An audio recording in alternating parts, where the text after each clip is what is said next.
I wanted to point out a couple of other reasons why this is a bad bill.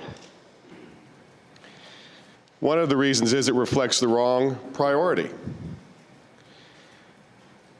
When a state or locality contracts with a private child placing agency, that agency, including a faith-based organization,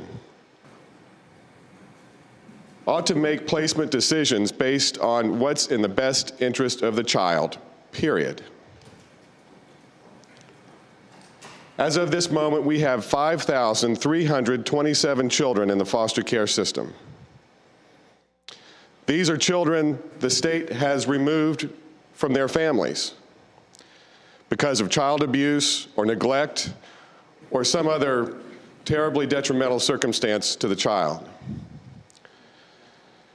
And when the state does that,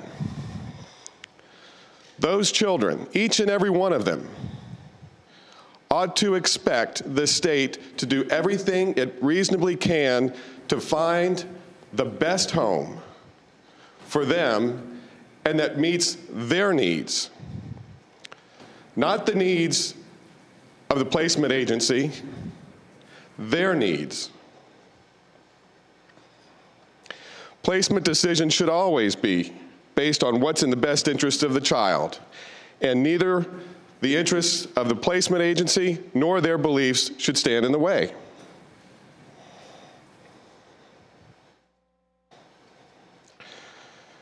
We have 5,327 children in the foster care system right now,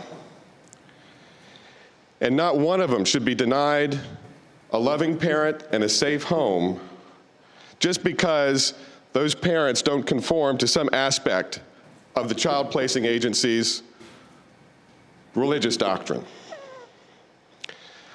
Also, when these child placing agencies, including the faith-based ones, when they contract with a state or a locality and are paid for with taxpayer dollars to do foster and adoptive care placement, and they do it for and on behalf of the state or a locality, those agencies should not deny children good families based on religious criteria.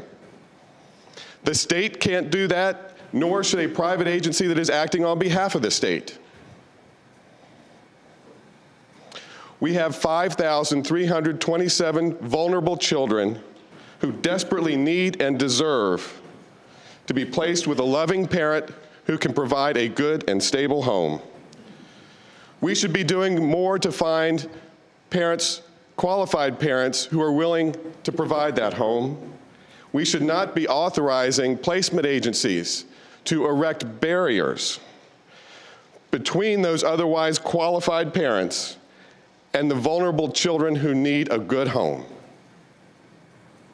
Every one of those children deserves more from us.